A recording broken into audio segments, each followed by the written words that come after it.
સુરત, વડોદરા, અમદાવાદ અને રાજકોટ સૌ વાલા નાગરિક ભાઈઓ અને બહેનો, મારી સાથે ભારત માતાનો જય જયકાર કરીશું. બે હાથ ઊંચા કરીને બોલાવશો, ભારત માતા કી, ભારત માતા કી, ભારત માતા કી. ભાઈઓ બહેનો, વિશ્વની આ એક અજોડ અને ઐતિહાસિક ઘટના આજે ગુજરાતની ધરતી પર આકાર લઈ રહી છે. મારી વાત હું કરું એ પહેલા આપણે સૌ જ્યાં બેઠા છીએ ત્યાંથી જ, ઉભા હોઈએ તો ઉભા છીએ ત્યાંથી આજે જેમણે ચીર વિદાય લીધી અને હમણાં જ 20 મિનિટ પહેલા જેમના અંતિમ સંસ્કાર થયા એવા શ્રદ્ધેય બાળા સાહેબ ઠાકરેને આપણે બધા 2 મિનિટ મૌન પાળીને અંજલિ આપીશું અને ત્યાર પછી મારી આ સભાનો હું પ્રારંભ કરીશ. આપ સૌને વિનંતી છે કે આપણે સૌ પરમાત્માને પ્રાર્થના કરીએ.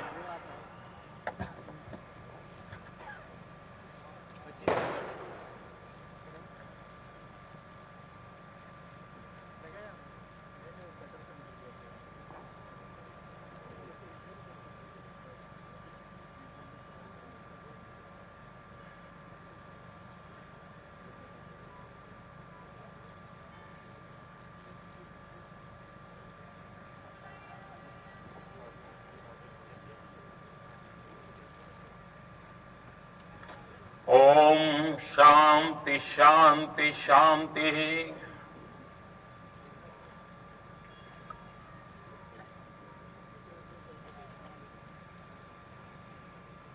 आप સૌને આજે લાભ પંચમીના પાવન પર્વે અને દિવાળી પછીના આપણા નૂતન વર્ષમાં પહેલી મુલાકાત નિમિત્તે નવા વર્ષની અનેક અનેક શુભકામનાઓ પાઠવું છું. ભાઈઓ બહેનો,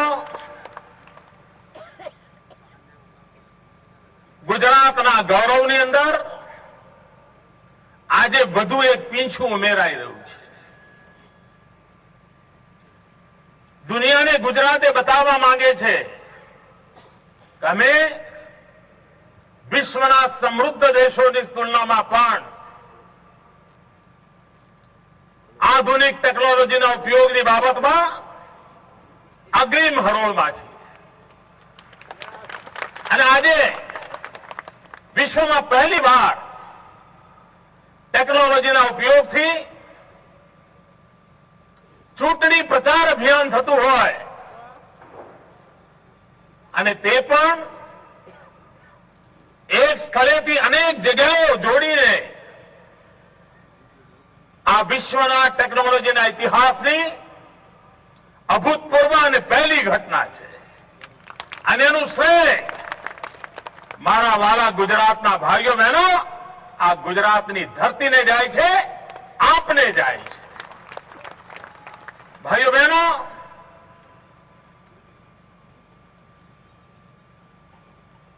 આપને થતું હશે કે તમારા નરેન્દ્રભાઈ ટેકનોલોજીના માધ્યમથી તમને મળી રહ્યા છે. ભાઈઓ બહેનો, ટેકનોલોજી તો નિમિત્ત છે. હકીકતે તો હું આપના દિલમાં વસું છું. આપ મારા દિલ.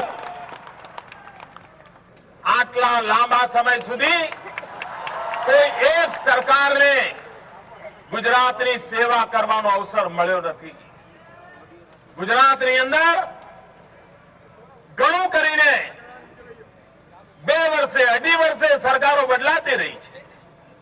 આ પહેલી સરકાર એવી છે કે જેને એક ધારા 11 વર્ષ સુધી આપની સેવા કરવાનો અવસર મળ્યો છે અને એના કારણે રાજનીતિક સ્થિરતાને કારણે સરકારની નીતિઓની પ્રગતિશીલ નીતિઓની એક ધારી ગતિ હોવાના કારણે આજે ગુજરાત વિકાસને પ્રાપ્ત કર્યું છે. અગર જો રાજનીતિક સ્થિરતા ન હોત, આપે વારંવાર આ સરકારને ચૂંટી ન હોત અને માત્ર રાજકીય તાઇફાઓ જ ચાલ્યા હોત તો ભાઈઓ બહેનો ગુજરાતની પ્રગતિ ન થઈ હોત. અને તેથી આ પ્રગતિના મૂળમાં આપે જે આ એક ધારો રાજનીતિક નિર્ણય કર્યો છે ચૂંટણીઓમાં, એના કારણે સંભવ બન્યું છે. અને તેથી ભાઈઓ બહેનો, આજે ફરીવાર હું આપને કહેવા આવ્યો છું, આપે મને પારખ્યો છે, આપે મારી સરકારને પારખી છે, અનેક ત્રાજવેને તોલી છે, સંકટના સમયમાં એના કામને જોયું છે, અનેક રીતે આપણે અનુભવ કર્યો છે. અને હવે એ આપના પારખેથી પાર થયેલી સરકારને આપ આશીર્વાદ આપો, ફરી 5 વર્ષ મને આપની સેવા કરવાનો અવસર આપો, એના માટે હું આપની પાસે આવ્યો છું. ભાઈઓ બહેનો, આજે ગુજરાત વિકાસની નવી ઊંચાઈઓને પાર કરી ગયું છે. કૃષિ ક્ષેત્ર હોય, ઔદ્યોગિક ક્ષેત્ર હોય,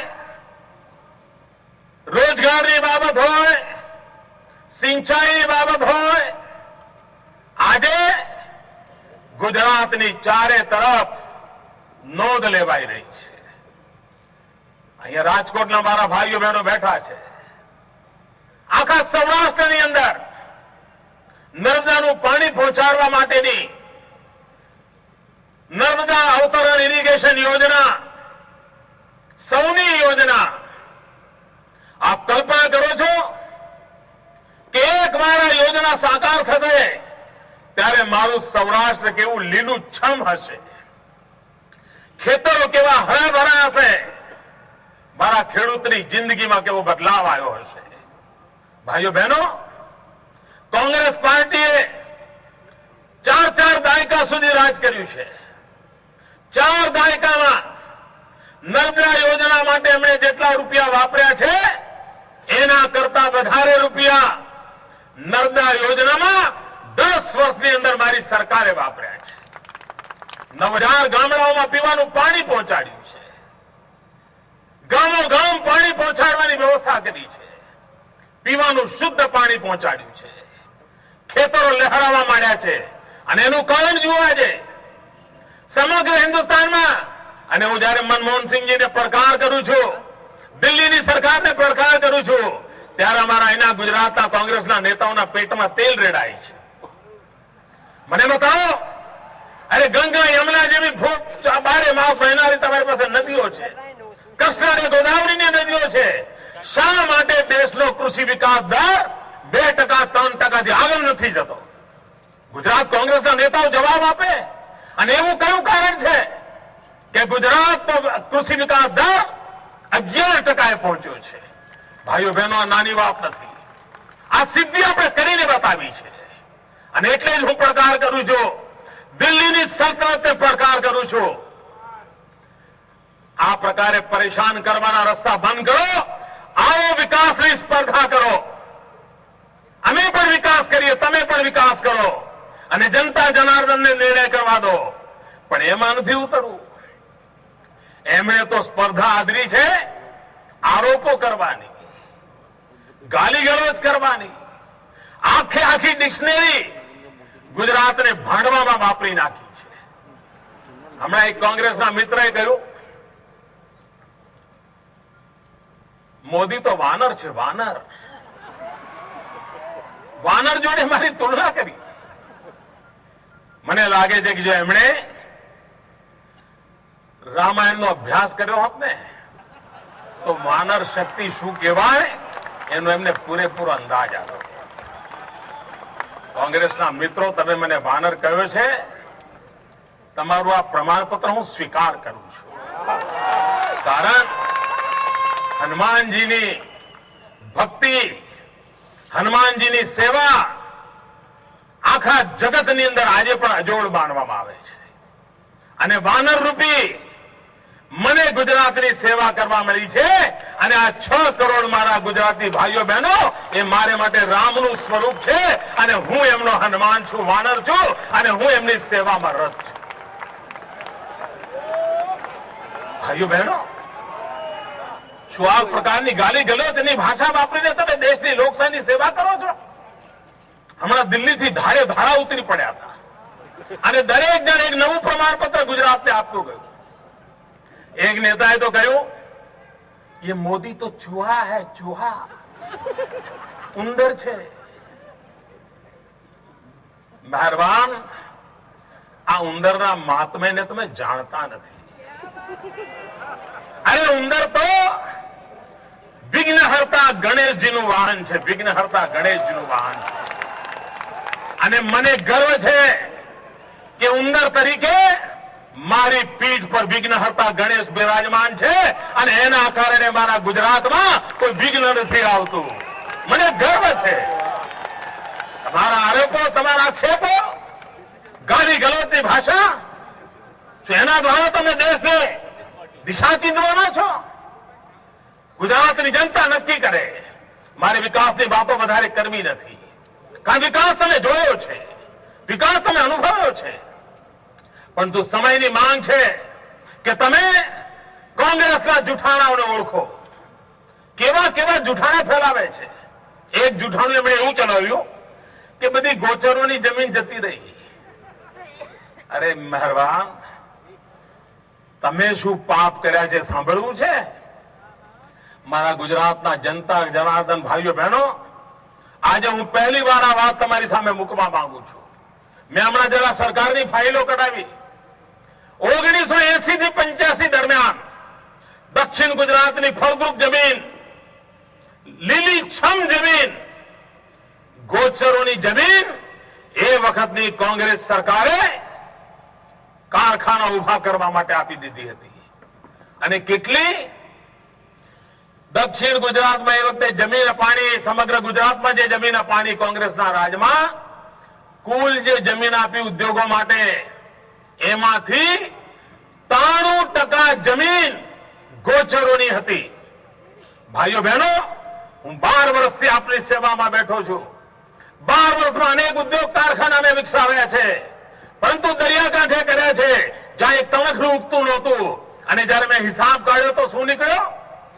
12 વર્ષમાં ગુજરાતે જે કુલ જમીન આપી છે ખેડૂતો પાસેની, ઉદ્યોગો માટે વાપરવા માટે જમીન આપી છે, એ ઘણું કરીને ખરાબાની જમીન આપી છે. અને કોંગ્રેસે કુલ જમીનના 93% જમીન ગોચરોની આપી હતી. જ્યારે મોદી સરકારે જે જમીન આપી છે તેમાંથી માત્ર 4% ગોચરોની જમીન છે. અને તેમ છતાંય દિવસ રાત જૂઠાણા ચલાવો છો મારા ગુજરાતના નવજવાનોને ગુમરાહ કરવા માટે. તમે એક નવું જૂઠાણું ચલાવ્યું છે આજકાલ, અને તમે એમ કહો છો કે ગુજરાતમાં શિક્ષણ મોંઘું છે.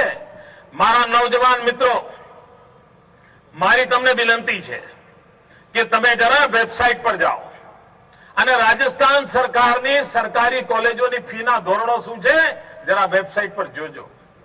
મહારાષ્ટ્રની સરકારના એન્જિનિયરિંગ કોલેજના ફીના ધોરણો શું છે જોજો.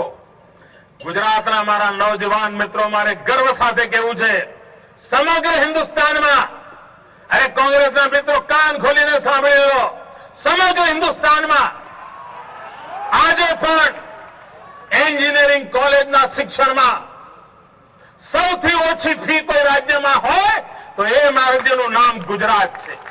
અને ફી કેટલી? ગુજરાતની સરકારી એન્જિનિયરિંગ કોલેજોની ફી છે માત્ર 1500 રૂપિયા, માત્ર 1500 રૂપિયા.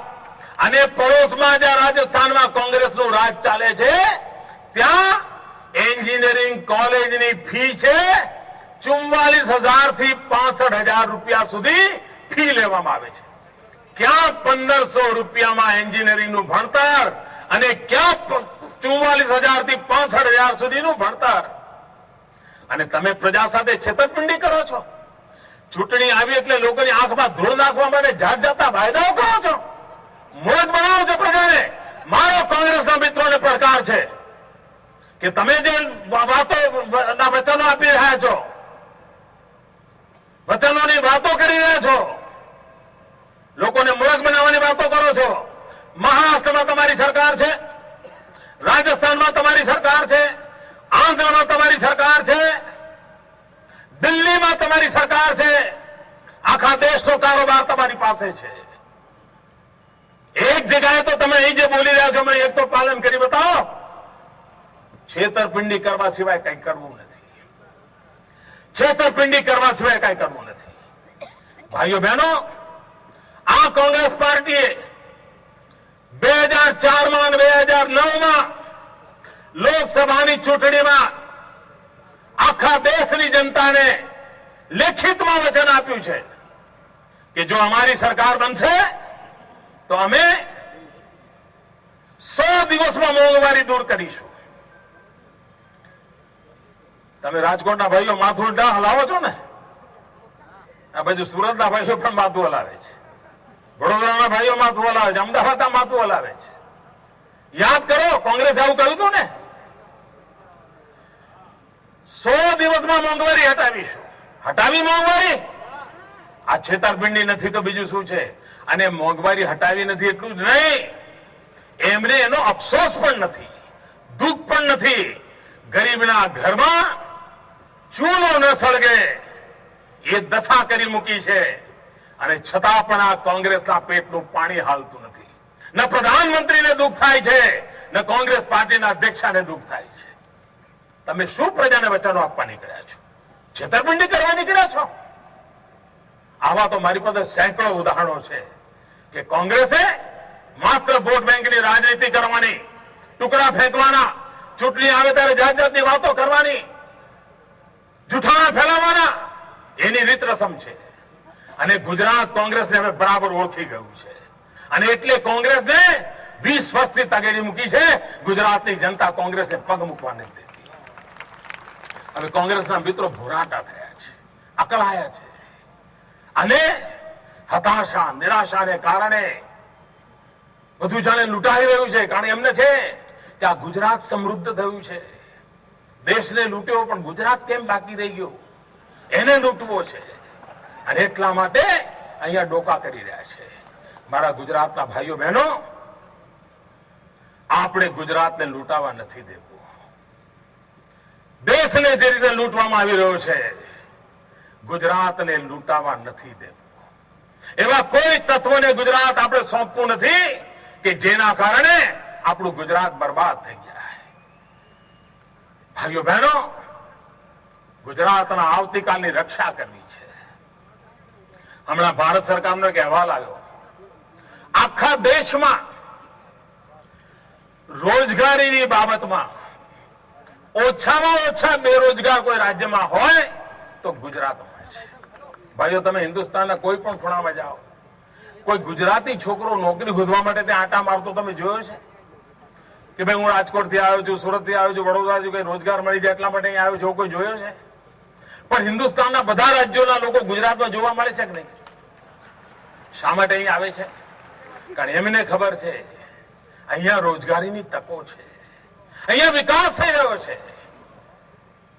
અને ભાઈઓ બહેનો, પારદર્શિતાને કારણે સરકારી નોકરીઓમાં 3 લાખ કરતા વધારે નવજવાનોને રોજગાર આપ્યો.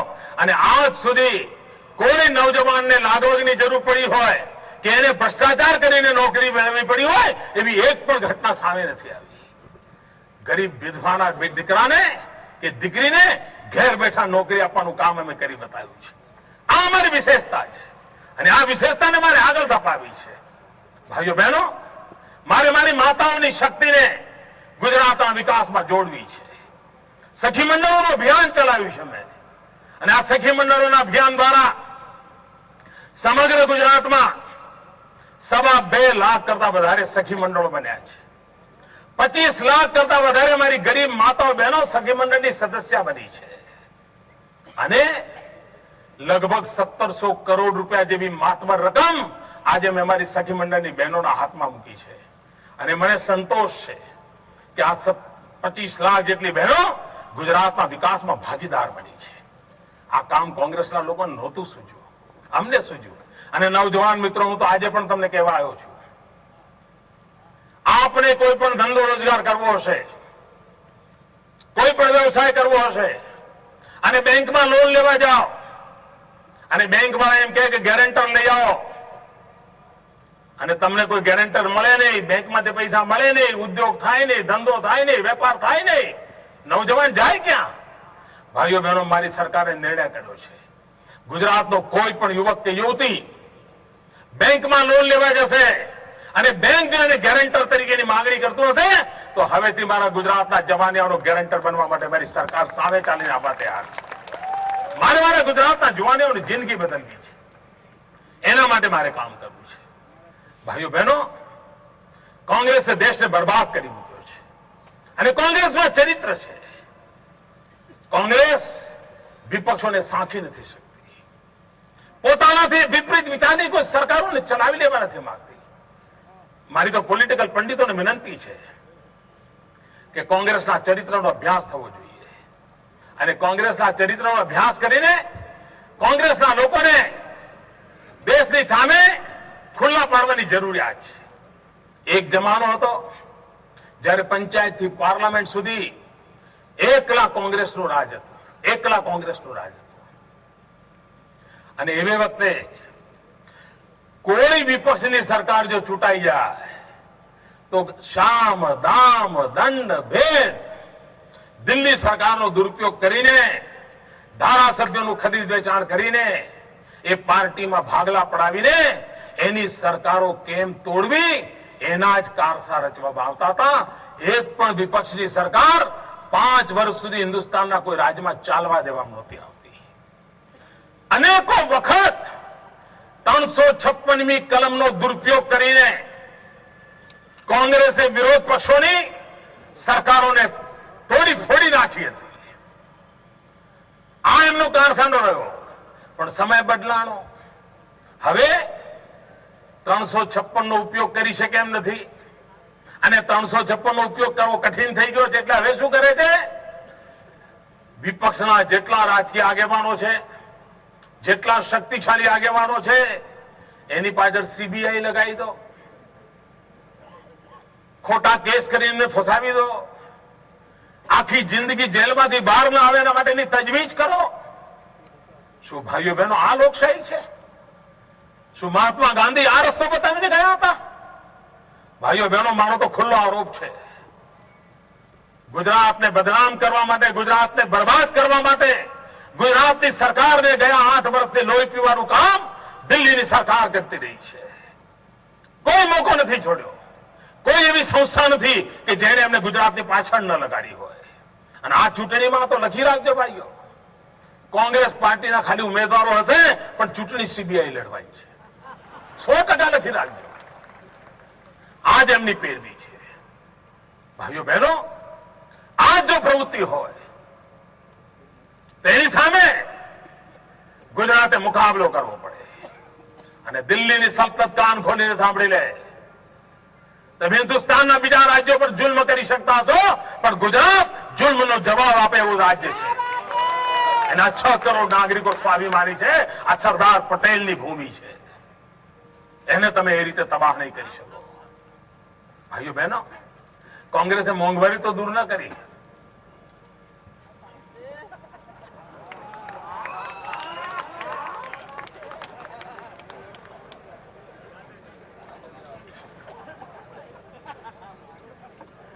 કોંગ્રેસે મોંઘવારી તો દૂર ન કરી પણ ઓછામાં પૂરું શું કર્યું? ગેસના બાટલા પડાવી લીધા, ગેસના બાટલા લઈ લીધા. મધ્યમ વર્ગના કુટુંબને પણ વર્ષે 24 બાટલા ઘરમાં જોઈએ ને જોઈએ જ. એમાંથી 6 બાટલા હવે આપવાનું એમણે કહ્યું. 18 બાટલા તમારે કાળા બજારમાં લેવાના. આપ મને કહો, આ મધ્યમ વર્ગ ઉપર બોજ પડ્યો કે ન પડ્યો? અને આ દિલ્હી સરકાર ગુજરાત વિરોધી કેવી છે એનું ઉદાહરણ આપું આપણે. આપણે ગુજરાતમાં નક્કી કર્યું કે પાઇપલાઇનથી ગેસ આપવો છે, જેથી કરીને બાટલાની રામાયણમાંથી નીકળી જઈએ. આ દિલ્હી સરકાર ઉપર કાયમ નિર્ભર ના રહેવું પડે. 20 લાખ કુટુંબોને પાઇપલાઇનથી ગેસ આપવા માટેનું આપણે આયોજન કર્યું. અત્યાર સુધીમાં 7 લાખ કુટુંબોને ગેસ પહોંચાડી દીધો છે. કેમ રસોડામાં નળમાં પાણી આવે એમ નળમાં ગેસ આવીની વ્યવસ્થા કરી છે. અને દિલ્હી સરકારને ખબર પડી કે મોદી જો પાઇપલાઇનથી ગેસ આપવામાં સફળ થઈ ગયા અને 20 લાખ કુટુંબોમાં ગેસ પહોંચી ગયો તો આ બધી બહેનો આ મોદીને ખોબલે ખોબલે વોટ આપશે. આમાં કંઈક કરો. એટલે શું કર્યું? ફતવો બહાર પાડ્યો. દિલ્હીની સરકારે ફતવો બહાર પાડ્યો, હુકમનામું છોડ્યું કે ગેસની પાઇપો નાખવાનો અધિકાર રાજ્યનો છે નહીં, કેન્દ્રનો છે. બોલો આવી જાઓ. મને પાઇપલાઇન નાખવા પર પ્રતિબંધ મૂકવામાં આવ્યો. આજે જો એ પાઇપલાઇનો નખાઈ ગઈ હોત, 20 લાખ કુટુંબોમાં ગેસના બાટલા પહોંચ્યા હોત, એ ગેસના બાટલાની જગ્યાએ પાઇપલાઇન પહોંચી હોત તો 20 લાખ કુટુંબોના બાટલા બચ્યા હોત. અને એના કારણે વર્ષે 3 કરોડ જેટલા બાટલા બચ્યા હોત. અને 3 કરોડ જેટલા બાટલા બચ્યા હોત તો દિલ્હીની સરકારની તિજોરીમાં 15,000 કરોડ રૂપિયા જેટલી સબસિડી બચી ગઈ હોત. પરંતુ ગુજરાતનો આંધળો વિરોધ, એમાં એમણે 15,000 કરોડ પણ ગુમાયા. અને આ મેડમ સોનિયાજી વચ્ચે રાજકોટ આવ્યા, રાજકોટમાં ભાષણ કર્યું કે કોંગ્રેસની સરકારોએ 3 ગેસના બાટલા આપવાની જાહેરાત કરી છે, મોદી કેમ નથી કરતા? સોનિયા બેન, આજે હું તમને પડકાર કરું છું અને તમને કોઈ આવું પૂછનારો મળશે નહીં. જરા દેશની જનતાને બતાવો, કોંગ્રેસની કઈ સરકારે તમારી જાહેરાત કર્યા પછી પણ, એ મુખ્યમંત્રીઓ જાહેરાત કર્યા પછી પણ, ચાહે રાજસ્થાન હોય, મહારાષ્ટ્ર હોય, આંધ્ર હોય કે દિલ્હી હોય, એક પણ કુટુંબને એક પણ વધારાનો બાટલો ગેસનો આજની તારીખ સુધી નથી આપ્યો. 1 મહિનો વીતી ગયો તો આવા જૂઠાણા ચલાવીને લોકોની છેતરપિંડી શું કરવા કરો છો?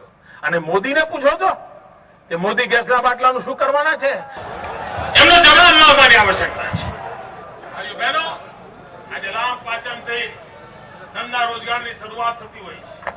આપણે ચૂંટણી અભિયાનનો આરંભ કરી રહ્યા છીએ, ટેકનોલોજીના માધ્યમથી કરી રહ્યા છીએ. મારી માતાઓ બહેનોને વિનંતી છે કે આ ચૂંટણીમાં એક એવું વાતાવરણ બનાવીએ કે ગુજરાતમાં એમ કહેવાય છે કે પુરુષો કરતા બહેનોનું મતદાન ઓછું થાય છે. આ કલંકને આપણે મિટાવવું છે. ગુજરાતમાં બહેનો વધુ મતદાન કરી બતાવે આ વખતે, પુરુષો કરતા આગળ નીકળી જાય. ગુજરાતની માતાઓની એક તાકાત છે, એ તાકાત તો પરચો બતાવે. ભાઈઓ બહેનો, આવો એક દિવ્ય ભવ્ય ગુજરાતના નિર્માણ માટે આગળ આવો. ખભે ખભે મિલાવીને આગળ આવો.